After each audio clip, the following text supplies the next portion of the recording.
말씀 제목 따라해 보겠습니다. 자기 정체성의 회복과 확립.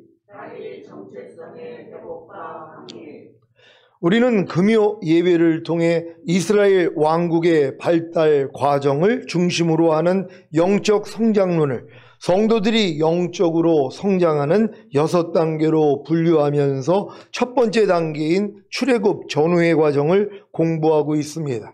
지난 시간에는 출애굽 전후의 과정을 존 버년이 쓴 철로 역정을 통해 살펴보았는데 잘 이해가 되셨습니까? 철로 역정에는 5가지의 영성이 기록되어 있습니다. 첫 번째 영성은 구원과 칭의의 영성입니다. 여러분은 구원을 받았습니까? 이 구원은 예수님이 자신의 죄 때문에 죽으시고 의롭다함을 주시기 위해 부활하신 사실을 믿고 예수님을 자신의 구세주로 믿고 영접하기만 하면 은혜로 주어집니다. 이렇게 구원을 얻은 후에 신앙생활을 통해 자신이 지은 죄를 깨닫고 죄를 자백하고 회개할 때 혹은 회개하고 세례를 받을 때 칭의 곧 죄사함과 의롭다함이 실제가 되어 거듭나는 영의 구원을 얻습니다. 요한일서 1장 9절입니다.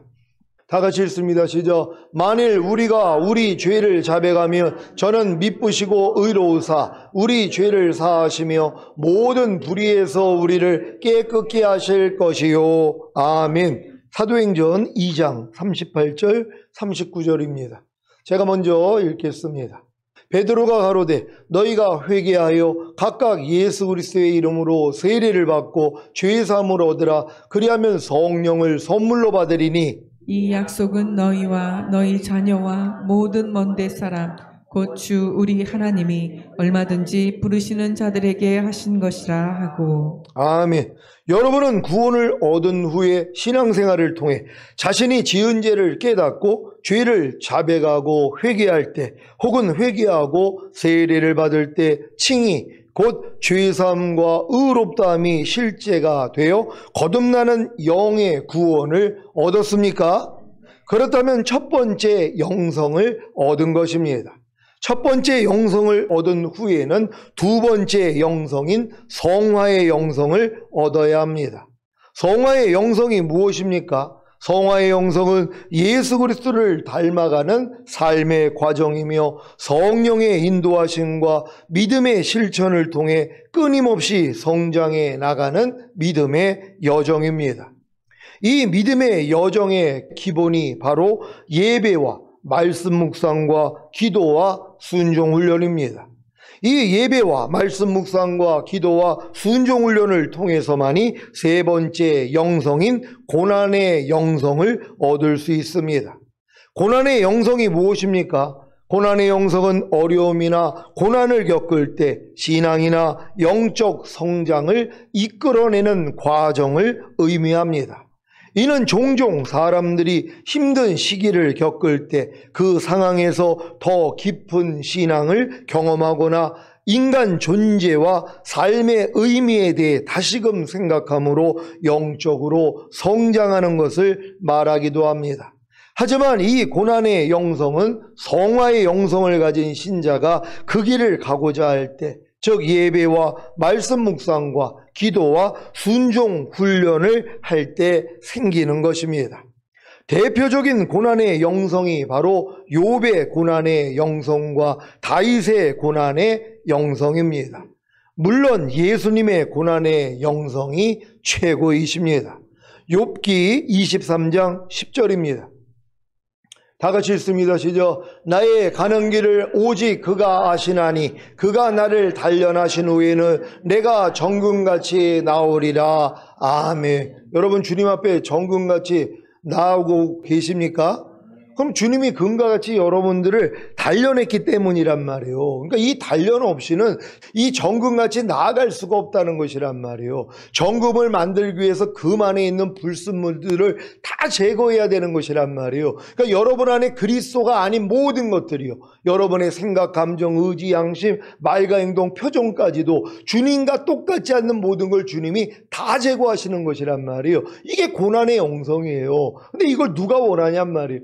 이건 성화의 영성을 가지고 내가 그리스도를 닮기 위해 신의 성품에 참여하기 위해 그리스도의 장소한 분량에 충만한 데까지 이르기 위하여서 예배와 말씀 묵상, 기도, 순종 훈련을 하는 사람들에게 하나님이 고난의 영성을 주신단 말이에요. 왜? 고난의 영성 없이는 안 벗겨진단 말이에요. 때를 벗기기 위해서도 이 때를 밀 때 이 어렸을 때는 얼마나 이게 싫으냔 말이에요. 아프기 때문에요. 근데 깨끗해지기 위해서는 할 수 없이 때를 밀어야 되는 것처럼 하나님이 여러분들을 지금 성화되기 위해 그리스도를 닮게 하기 위해서는 닮지 않는 모습들이 발견이 되잖아요. 그러니까 이제 구원과 칭의의 영성만 가지고 거듭난 사람들이 만약에 성화의 영성으로 가지 않는다면 고난당할 일이 없는 것이란 말이에요. 아니 거듭나서 방언하겠다, 뭐 귀신도 쫓고 권능도 행하고 신앙생활 하다가 죽은 다음에 천국 간다고 하는 사람들은요, 이 사람들은 성화의 영성을 갖지 않는 사람들이란 말이에요.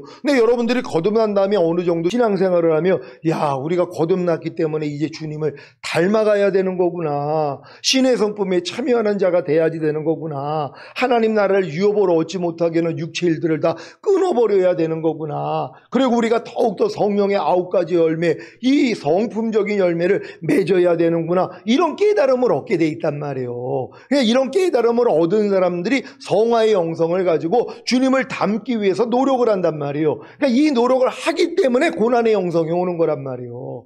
아니 여러분들이 사망의 음침한 골짜기를 여러분들이 들어가기 위해서는 뭐예요? 주님이 자기의 이름을 위해서 의의 길로 여러분들을 인도해야지 이제 뭐예요? 사망의 음침한 골짜기가 나오는 것이란 말이에요. 근데 아직 성도들은 주님의 이름을 위하여서 의의 길로 인도하지를 못해요. 왜? 다 죽어버리니까는요.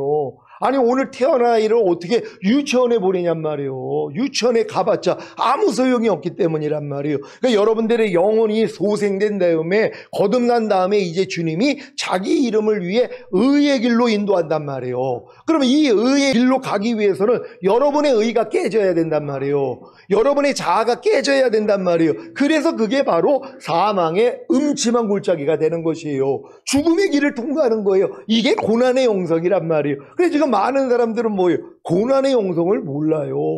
야, 예수 믿으니까 이렇게 행복해. 뭐예요? 푸른 조장, 쉴만한 물가에서 지금 이제 풀 뜯어먹고 물 마시는 그 양들이란 말이에요. 요 과정은 우리가 처음 예수 영접했을 때 하나님이 은혜를 주시잖아요. 야, 교회 갔더니 그냥 내 마음이 천국 됐어. 근심 걱정이 다 사라지고 난 너무 행복해. 예수님을 영접했더니 왜 이렇게 좋아? 푸른 조장, 쉴만한 물가로 인도를 받은 거란 말이에요. 요런 사람들이 이제 결국 자기가 죄인이라는 걸 깨닫고 결국 거듭나는 영의 구원을 얻잖아요. 그래서 우리의 영혼이 소생되는 것이란 말이에요.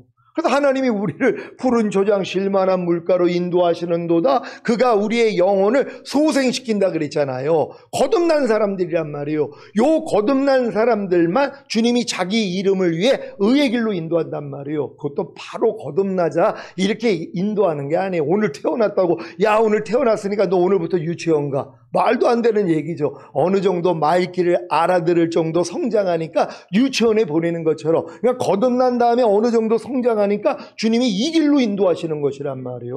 그래서 여러분들을 성화의 길로 가게 하기 위하여서 주님이 그 길을 보여주시는 거예요. 근데 어떤 사람은 뭐예요? 안 간단 말이에요. 아, 난 푸른 조장 쉴만한 물가에 있는 게 너무 좋은데 왜 내가 주님의 이름을 위해서 의의 길로 인도하시냔 말이에요. 주님, 나 그 길 가기 싫어요? 그럼 계속 거기 머물러 있는 거예요. 근데 이제 받은 은혜가 감사하니까 아우 주님, 난 푸른 조장 쉴만한 물가가 너무 좋고 내 영혼이 이제 소생돼가지고 이제 주님하고 교통도 되고 뭐 은사도 나타나고 나 그냥 요 단계로 머물러 있으면 안 돼요? 그러다가 주님이 아니야, 네가 진짜 나를 사랑한다면 내가 너를 의의 길로 인도하는데 너 따라올래? 그때 이제 항복한단 말이에요. 예, 하나님, 내가 이제 당신이 그 큰 사랑을 깨달았기 때문에 나도 주님을 위해 살겠습니다. 그래서 그 이 의의 길로 들어가는 게 사망의 음침한 골짜기란 말이에요. 이게 고난의 영성이에요. 근데 거기서 주님이 주의 지팡이가 막대기가 나를 안전하게 보호하는 이 경험을 주시는 것이란 말이에요. 그리고 원수의 목전에서 잔치상을 베풀어 주시고 잔치상을 먹었더니 내 머리에 기름을 부어 주시고 내 잔이 넘치는 단계예요. 이게 성령세례 성령 충만 단계까지 가는 거예요. 그랬더니 내 평생의 주의 선하심과 인자심이 정녕 나를 따르리니 내가 여호와 여호와의 집에 영원히 거하리로다. 내주하빌의 단계까지 들어가는 거예요. 이게 시편 23편의 길이에요.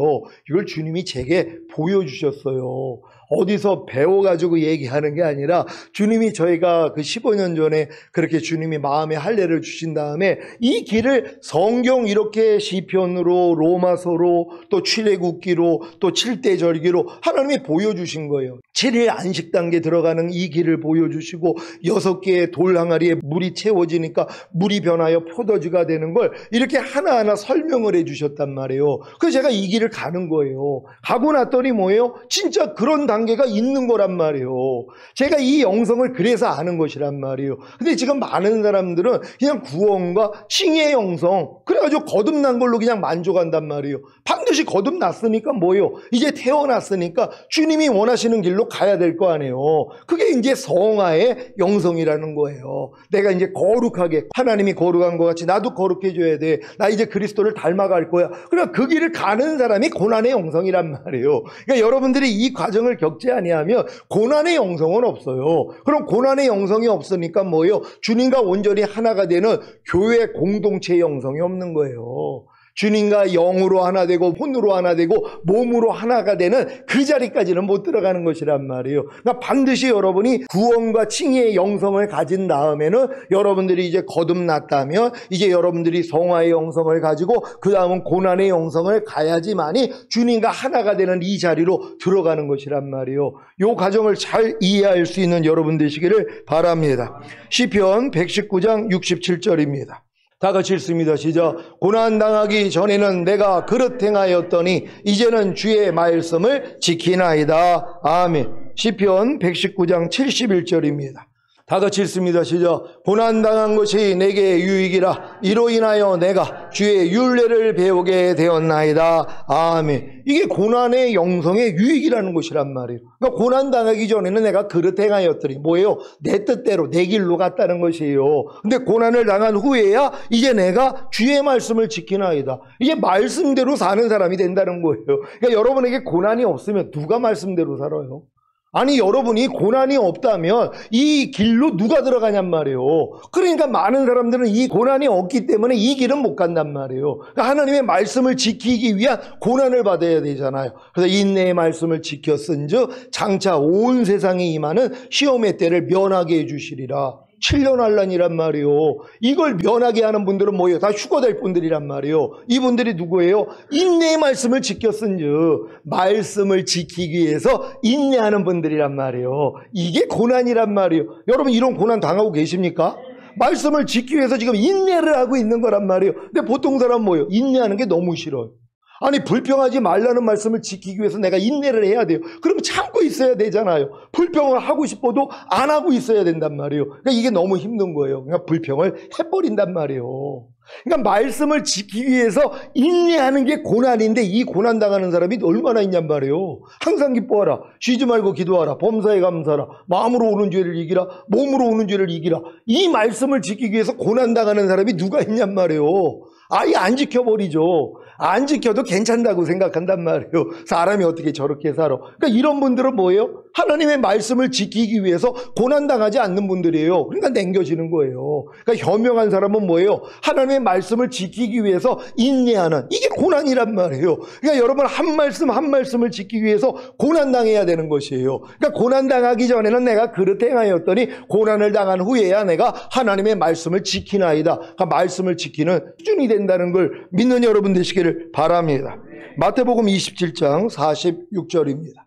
다 같이 읽습니다. 시작. 제9시쯤에 예수께서 크게 소리질러 가라사대 엘리 엘리 라마 사박다니 하시니 이는 곧 나의 하나님 나의 하나님 어찌하여 나를 버리셨나이까 하는 뜻이라. 아멘. 이게 주님의 마지막 고난이잖아요.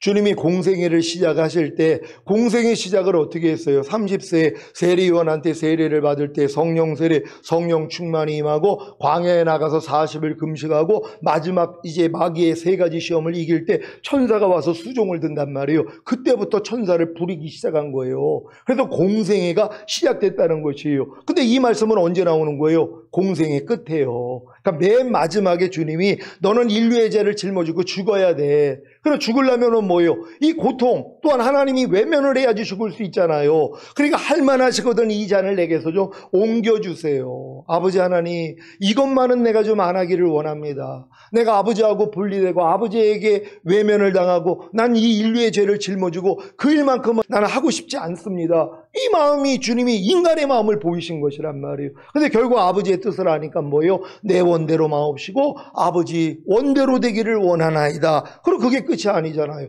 실질적으로 채찍 맞으시고 얼굴에 침뱉음을 당하고 머리에 가시관 쓰시고 손갑 아래 못 박히시고 옆구리에 창을 맞아가지고 십자가에 달려 죽는 그 자리까지 가는 것이란 말이에요. 그런데 그 옆에 있는 사람들이 또 뭐라고 그래요? 내려오라는 거예요. 주변에 있는 사람들이. 너 거기서 내려오면 우리가 인정해 줄게.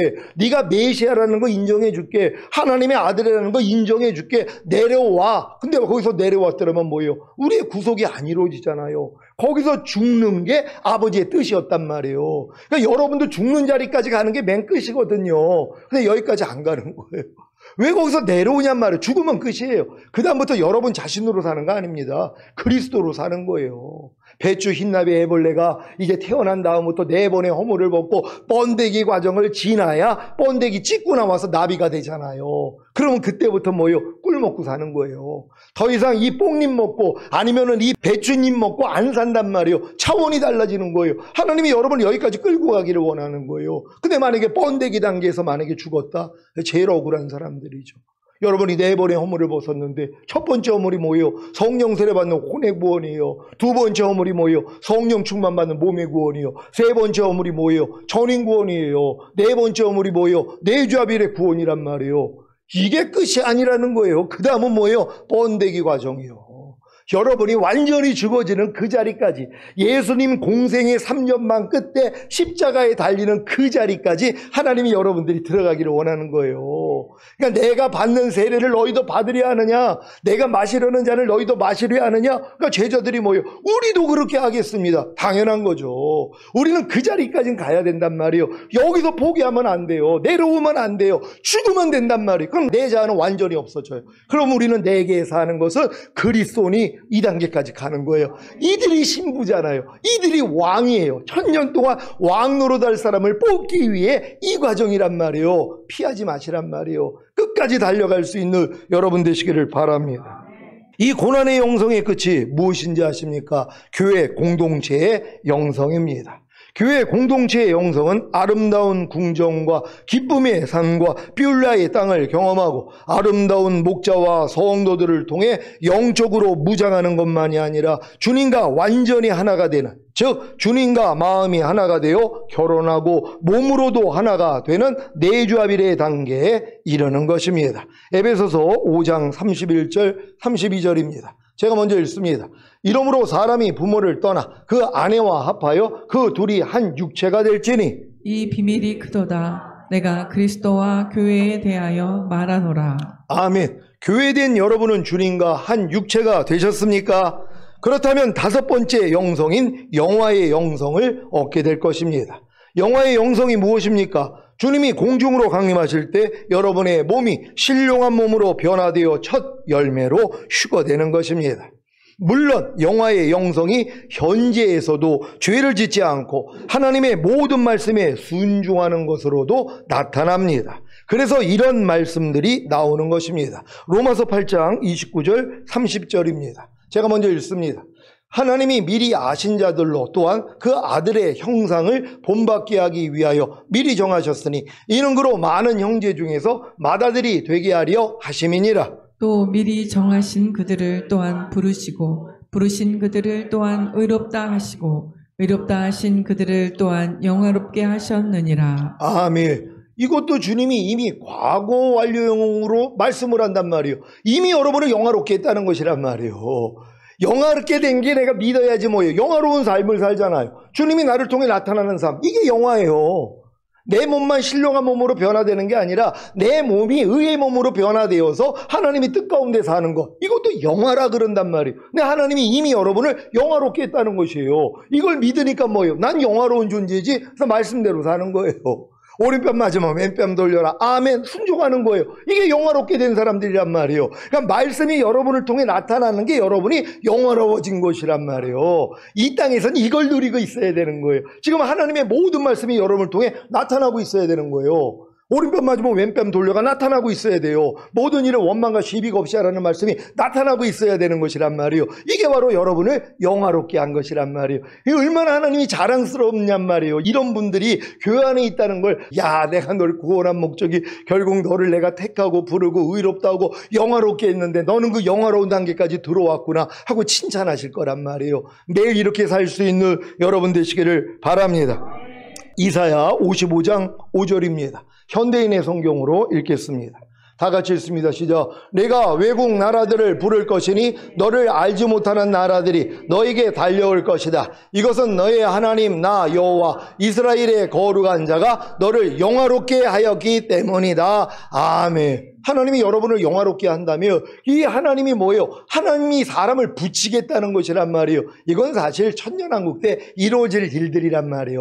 왜? 천년왕국에 들어가는 사람들이 다 영화롭게 된 사람들이잖아요. 그러니까 하나님이 뭐예요? 그러니까 사방팔방에서 모아지게 만드는 거예요. 그걸 우리도 해야지 되는 거예요. 우리 교회가 영화롭게 된다면 이 복음을 듣는 사람들이 일로 올 수밖에 없는 것이란 말이에요. 왜요? 이 길을 같이 가기 위해서, 주님 오실 때 휴거되기 위하여서 몰려들 수밖에 없다는 것이에요. 이 말씀을 다시 한번 보겠습니다. 이사야 55장 5절입니다. 우리 교회와 연동해가지고 다시 읽도록 하겠습니다. 시작. 내가 외국 나라들을 부를 것이니 너를 알지 못하는 나라들이 너에게 달려올 것이다. 이것은 너의 하나님 나 여호와 이스라엘의 거룩한 자가 너를 영화롭게 하였기 때문이다. 아멘. 이 말씀이 우리 교회에 이루어질 줄 믿습니다. 예레미야 30장 18절 19절을 현대인의 성경으로 읽겠습니다. 제가 먼저 읽겠습니다. 여호와께서 다시 말씀하신다. 내가 내 백성을 원상태로 회복시키고 그들이 사는 곳에 자비를 베풀겠다. 예루살렘은 폐허가 된 그곳이 재건되고 궁전은 본래 있던 곳에 설 것이며 감사하는 소리와 즐거워하는 소리가 여기저기서 들릴 것이다. 내가 그들을 번성하게 하고 영화롭게 할 것이니 그들이 쇠하거나 비참하게 되지 않을 것이다. 아멘. 이 영화롭게 한다는 것이 실존 이 세계에서 이루어지는 것이란 말이에요. 내 몸만 신령한 몸으로 변화되어 휴거되는 그 영화만이 아니라 이 땅에서도 하나님이 이 영화를 우리에게 주시기를 원하는 것이란 말이에요. 이걸 교회가 받고 여러분 자신이 받기를 원합니다. 그래서 여러분 자신을 하나님의 영화롭게 함으로 여러분 주변에 있는 사람들이 모여 이 복음을 통해서 신부단장해야 되는 것이에요. 이 사명을 잘 감당하기를 바랍니다. 시편 91장 14절 15절입니다. 제가 먼저 읽겠습니다. 하나님이 가라사대 저가 나를 사랑한즉 내가 저를 건지리라. 저가 내 이름을 안즉 내가 저를 높이리라.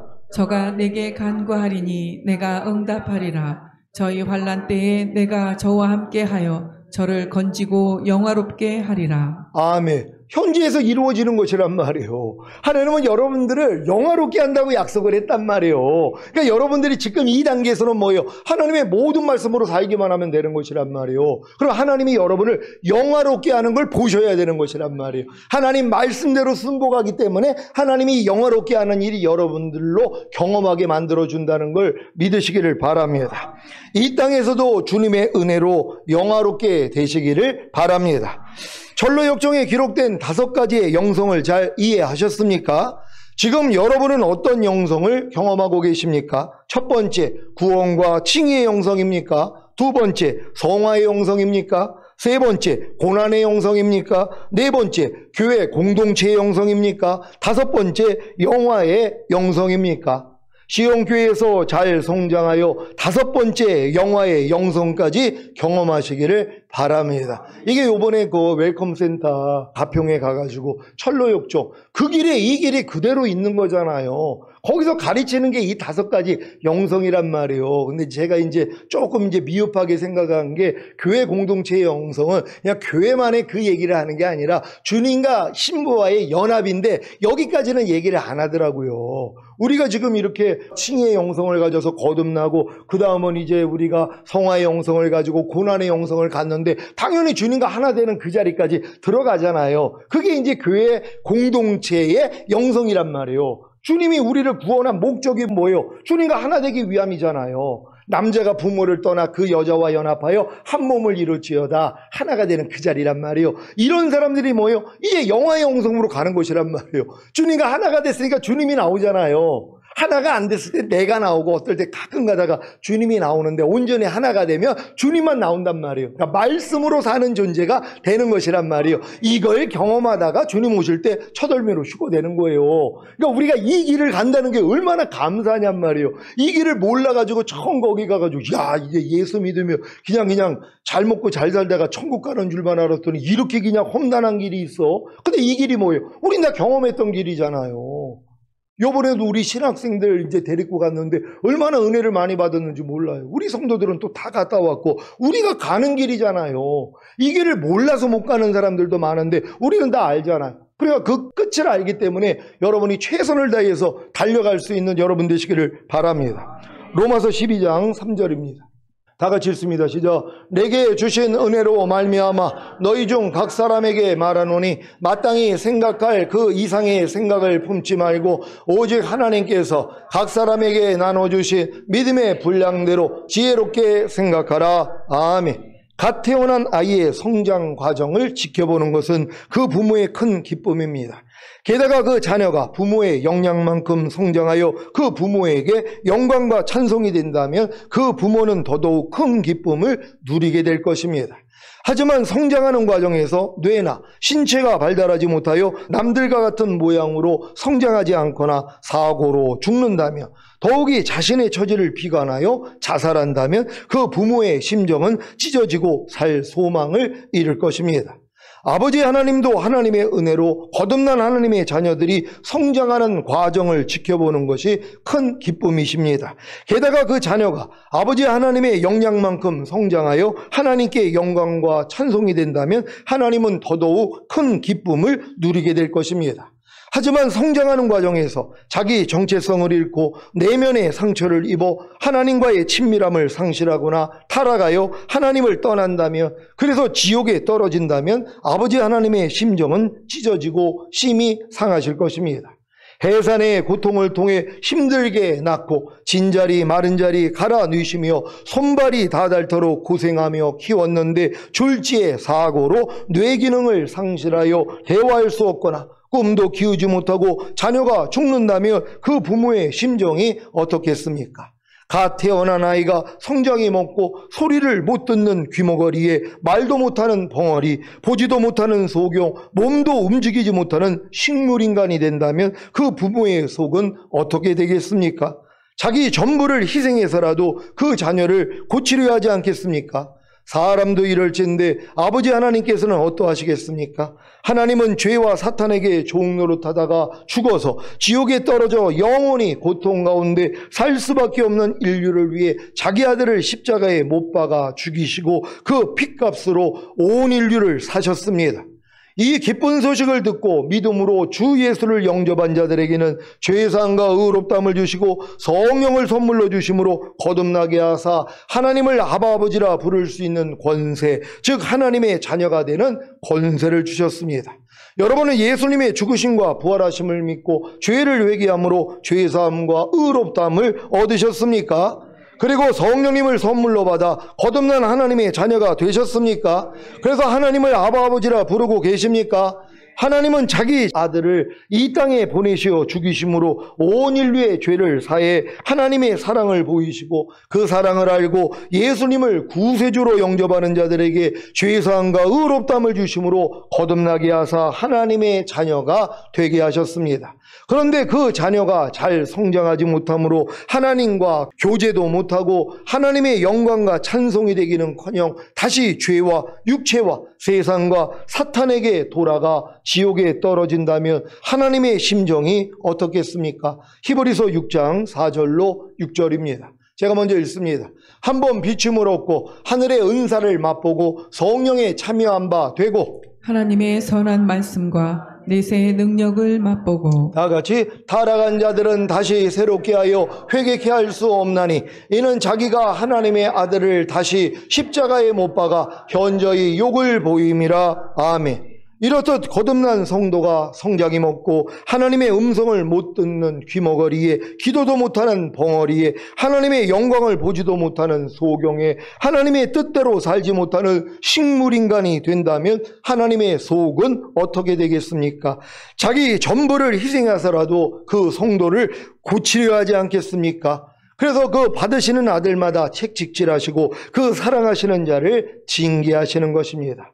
지금도 단에서 선포되는 말씀이 책찍질 같고 징계하는 말씀 같지 않습니까? 이것이 하나님의 사랑이라는 사실을 믿으시기 바랍니다. 히브리서 12장 5절로 13절입니다. 제가 먼저 읽습니다.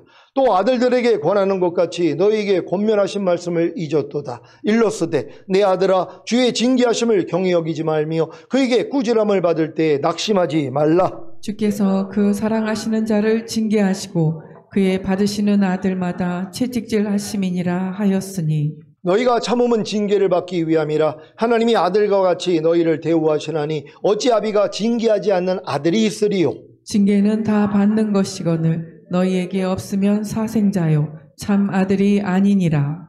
또 우리 육체의 아버지가 우리를 징계하여도 공경하였거든 하물며 모든 영의 아버지께 더욱 복종하여 살려하지 않겠느냐. 저희는 잠시 자기의 뜻대로 우리를 징계하였거니와 오직 하나님은 우리의 유익을 위하여 그의 거룩하심에 참여케 하시느니라. 무릇 징계가 당시에는 즐거워 보이지 않고 슬퍼 보이나 후에 그로 말미암아 연단한 자에게는 의의 평강한 열매를 맺나니. 그러므로 피곤한 손과 연약한 무릎을 일으켜 세우고 다 같이 너희 발을 위하여 곧은 길을 만들어 저는 다리로 하여금 어그러지지 않고 고침을 받게 하라. 아멘. 아버지 하나님은 거듭난 여러분이 성장하여 하나님의 성품 곧 그리스도의 장성한 분량이 충만한 데까지 이르기를 원하십니다. 이 목적을 이루기 위해 징계와 채찍을 거두지 않는다는 사실에 감사하시기를 바랍니다. 에베소서 4장 13절 14절입니다. 제가 먼저 읽습니다. 우리가 다 하나님의 아들을 믿는 것과 아는 일에 하나가 되어 온전한 사람을 이루어 그리스도의 장성한 분량이 충만한 데까지 이르리니 이는 우리가 이제부터 어린아이가 되지 아니하여 사람의 괴술과 간사한 유혹에 빠져 모든 교훈의 풍조에 밀려 요동치 않게 하려 함이라. 아멘. 하나님은 우리가 다 하나님의 아들을 믿는 것과 아는 일에 하나가 되어 온전한 사람을 이루어 그리스도의 장성한 분량이 충만한 데까지 이르기를 원하십니다.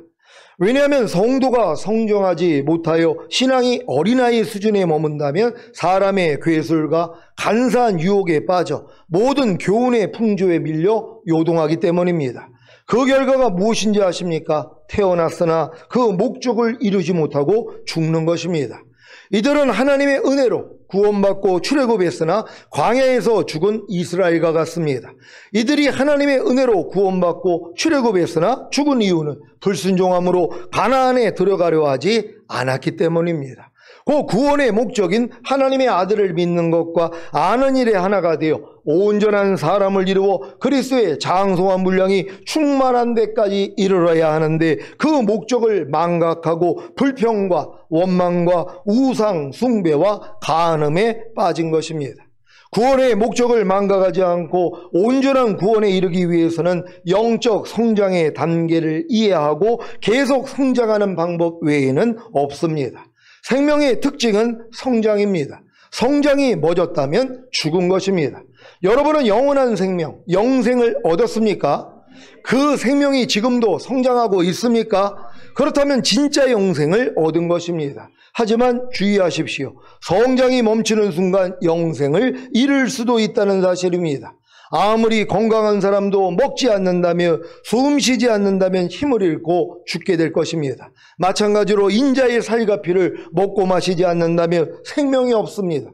이들은 다 살았다는 이름, 예수 그리스도의 이름을 가졌으나 죽은 자입니다. 그래서 성장이 없는 것입니다.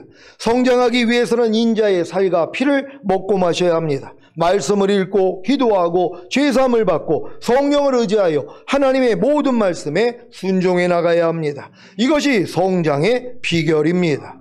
자기 육체를 위해서는 하루에 3끼를 꼭 찾아 먹고 호흡을 하면서도 자기 영혼을 위해 말씀을 먹지 않고 호흡하는 기도를 하지 않는다면 다 죽어가고 있기에 성장이 없는 것입니다. 성장은커녕 퇴보하고 있는 것입니다. 갈라디아서 6장 8절입니다. 다 같이 읽습니다. 시작. 자기의 육체를 위하여 심는 자는 육체로부터 썩어진 것을 거두고 성령을 위하여 심는 자는 성령으로부터 영생을 거두리라. 아멘. 사랑하는 시온의 성도 여러분, 금요일에 선포되는 영적 성장론을 통해 자신의 영적 수준을 발견하고 다음 단계로 들어가는 성장이 이루어지시기를 바랍니다. 하나님의 경륜 안에서 이루어지는 영적 성장을 7단계로 볼 수 있는데 이것은 사람이 육체적으로 성장하는 과정과 같습니다. 첫째는 태아기이고, 둘째는 갓난아이 곧 유아기이고, 셋째는 어린아이 곧 아동기이고, 넷째는 청소년기, 다섯째는 청년기, 여섯째는 성인기, 일곱째는 노년기입니다. 아무리 나이가 많은 사람이라도 오늘 하나님의 말씀을 통해 거듭났다면 유아기 곧 갓난아이의 단계부터 시작하는 것입니다. 50년을 믿었어도 오늘 거듭나면 1살이고 30년을 믿었어도 오늘 거듭나면 1살, 10년을 믿었어도 오늘 거듭나면 1살입니다. 1년을 믿었어도 오늘 거듭나면 1살이고 오늘 처음 믿었어도 오늘 거듭나면 1살입니다. 이해되십니까? 50년을 믿건 30년을 믿건 10년을 믿건 1년을 믿건 거듭나지 않았다면 아직 1살도 안 된 것입니다. 곧 태어나지도 않은 것입니다. 그래서 아무리 오래 믿어도 영적 성장이 없는 것입니다. 태어나지도 않았는데 어떻게 성장을 합니까? 그래서 일단 성장하기 위해서는 하나님의 은혜로 거듭나야 합니다. 하나님의 은혜로 거듭나는 방법 잘 아시지요? 예수님이 이 세상에 오셔서 죽으시고 부활하심으로 인해 죄사함과 의롭다함을 주셨다는 십자가 복음을 듣고 예수님을 자신의 구세주로 영접한 후에 죄를 자백하고 회개하면 죄사함과 의롭다함이 실제가 되므로 거듭나게 됩니다. 사도행전 2장 38절 39절입니다. 제가 먼저 읽습니다. 베드로가 가로되 너희가 회개하여 각각 예수 그리스도의 이름으로 세례를 받고 죄사함을 얻으라. 그리하면 성령을 선물로 받으리니 이 약속은 너희와 너희 자녀와 모든 먼데 사람 곧 주 우리 하나님이 얼마든지 부르시는 자들에게 하신 것이라 하고. 아멘. 베드로전서 1장 3절입니다. 다 같이 읽습니다. 시작. 찬송하리로다. 우리 주 예수 그리스도의 아버지의 하나님이 그 많으신 긍휼대로 예수 그리스도의 죽은 자 가운데서 부활하심으로 말미암아 우리를 거듭나게 하사 산 소망이 있게 하시며. 아멘. 아직 거듭나지 못한 성도님들은 개인적으로 제게 찾아오시기를 바랍니다. 그 방법을 자세히 설명해 드리겠습니다. 오늘부터는 일단 거듭난 상태에서부터 영적 성장을 시작할 것입니다. 태어나지도 않았는데 성장은 불필요하기 때문입니다. 물론 지금도 생명의 잉태를 위해 거듭남을 위해 뱃속에서 자라고 있는 태신자들도 분명히 계십니다. 이런 분들은 어느 순간에 해산의 수고와 같은 회개가 임하고 통해자복을 함으로 성령을 선물로 받아 거듭나게 될 것입니다. 한 가지 조건이 있다면 뱃속에서도 태아가 영양분을 섭취함으로 자라는 것 같이 계속해서 교회를 통해 말씀을 들어야 한다는 것입니다. 믿음은 들음에서 난다고 하신 같이 거듭나는 믿음도 십자가 복음을 들을 때 난다는 것을 기억하시고 열심히 십자가 복음을 들으시기를 바랍니다. 거듭난 상태에서 영적 성장을 시작할 때 가장 중요한 발판은 자기 정체성의 회복입니다. 왜냐하면 성장한다는 것은 내면의 상처에 치유가 먼저 있어야 하는데 내면의 상처의 치유가 이루어지려면 반드시 자기 정체성이 회복돼야 하기 때문입니다. 정체성의 회복이 내면의 상처의 치유라면 내면의 상처의 치유의 결과는 자기 정체성의 확립입니다. 오늘은 영적 성장을 위해 가장 중요한 발판이 되는 자기 정체성의 회복에 대해 말씀드리겠습니다. 자기 정체성의 회복을 하기 위해서는 자신이 주 안에서 어떤 존재라는 사실을 먼저 알아야 합니다. 왜냐하면 사람은 자신을 어떤 사람으로 인식하냐에 따라 삶의 질을 결정하기 때문입니다. 자신을 난 참 재수가 없는 사람이야 라고 인식한다면 그 사람은 평생 재수 없이 삽니다. 자신을 난 참 희망 없는 사람이야 라고 인식한다면 그 사람은 평생 희망 없이 삽니다. 자신을 난 참 행복한 사람이야 라고 인식한다면 그 사람은 평생 행복하게 삽니다. 자신을 난 참 멋지는 사람이야 라고 인식한다면 그 사람은 평생 멋지게 삽니다. 일반 사람들도 자기 자신을 인식하는 대로 사는데 하물며 하나님의 자녀들은 말할 나이가 없지 않겠습니까? 여러분은 자신을 누구라고 생각하십니까? 하나님은 여러분이 그리스도 안에서 내가 누구며 얼마나 가치 있는 존재인가를 알기 원하십니다. 내가 주님 안에서 어떤 존재라는 사실을 알지 못한다면 내가 이 세상에 왜 존재하는지, 무엇을 위해 존재하는지를 알 수 없고, 그래서 방탕한 삶을 사는 것입니다. 내가 하나님의 형상대로 창조돼 가장 가치 있는 존재라는 사실을 인식한다면 나를 지으신 목적대로 살게 되는 것입니다. 이것을 깨달은 솔로몬 왕의 고백입니다. 전도서 12장 13절 14절입니다. 제가 먼저 읽습니다. 일의 결국을 다 들었으니 하나님을 경외하고 그 명령을 지킬지어다. 이것이 사람의 본분이니라. 하나님은 모든 행위와 모든 은밀한 일을 선악간에 심판하시리라. 아멘. 사랑하는 시온의 성도 여러분, 여러분의 가치를 무엇으로 평가하시겠습니까? 지금 걸치고 있는 옷입니까? 귀금속입니까? 집입니까? 학력입니까? 명예입니까? 직업입니까? 재산입니까? 다 아닙니다. 이런 것들로 자기 가치를 평가한다면 만족할 사람이 없을 것입니다. 왜냐하면 자기보다 더 많이, 더 높이, 더 좋은 것을 가진 사람이 넘치기 때문입니다. 이런 썩어질 것들과 자기 가치를 비교하지 마십시오. 여러분의 가치는 여러분을 위해 희생하신 하나님의 사랑과 은혜의 크기입니다. 그것이 무엇인지 아십니까? 우주 만물을 하나님과 함께 지으신 주 예수님의 핏값으로 여러분을 사셨다는 것입니다. 그래서 한 영혼이 천하보다, 온 우주보다 귀하다는 사실입니다. 이 사실을 믿습니까? 주 예수님의 핏값은 온 우주보다 큽니다. 그 값으로 저와 여러분을 사신 것입니다. 그래서 잘 고장이 나서 자기 기능을 못해 아무 쓸짝에도 없는 우리를 버리지 못하시고 아까워하심으로 지금도 고치고 계신 것입니다. 제발 아버지의 사랑을 깨달아 고침받으시기를 바랍니다. 여러분이 고침받기를 원하지 않는다면 결국에는 눈물을 흘리며 버릴 수밖에 없습니다.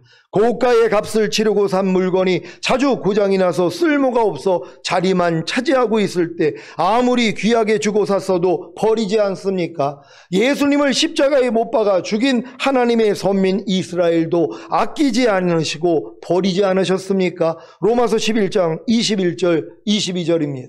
제가 먼저 읽습니다. 하나님이 원가지들도 아끼지 아니하셨은즉 너도 아끼지 아니하시리라. 그러므로 하나님의 인자와 어미를 보라. 넘어지는 자들에게는 어미가 있으니 너희가 만일 하나님의 인자에 거하면 그 인자가 너희에게 있으리라. 그렇지 않으면 너도 찍히는 바 되리라. 아멘. 주 예수님의 핏값으로 사신 존귀한 온 우주에서 가장 가치 있는 존재인 시온의 성도 여러분, 자신을 존중하고 사랑하십시오. 그래서 온 우주에서 가장 가치 있는 존재답게 사십시오. 그 방법이 바로 하나님의 뜻대로, 하나님의 말씀대로 순종하며 사는 것입니다. 여러분은 새로운 피조물, 곧 하나님의 자녀입니다. 세상의 빛입니다. 그리스도의 대사요, 그리스도의 편지요, 그리스도의 거울이요, 그리스도의 향기입니다. 또한 그리스도의 친구요, 신부입니다. 이 사실을 믿음으로 자기 자신의 정체성을 회복하고 지금까지 살면서 사탄과 주위 사람들로부터 받은 마음의 상처를 치유받고 자기 정체성을 확립하여 하나님의 자녀답게 당당하고 기쁘고 행복하게 사시기를 우리 주 예수 그리스도의 이름으로 축원합니다. 기도하겠습니다. 오늘 선포된 말씀을 통하여 우리 자기 정체성의 회복과 확립을 가지고 하나님의 뜻 가운데 살 수 있는 하나님의 완전한 아들들이 되기 위해 주여 한번 외치고 기도합니다.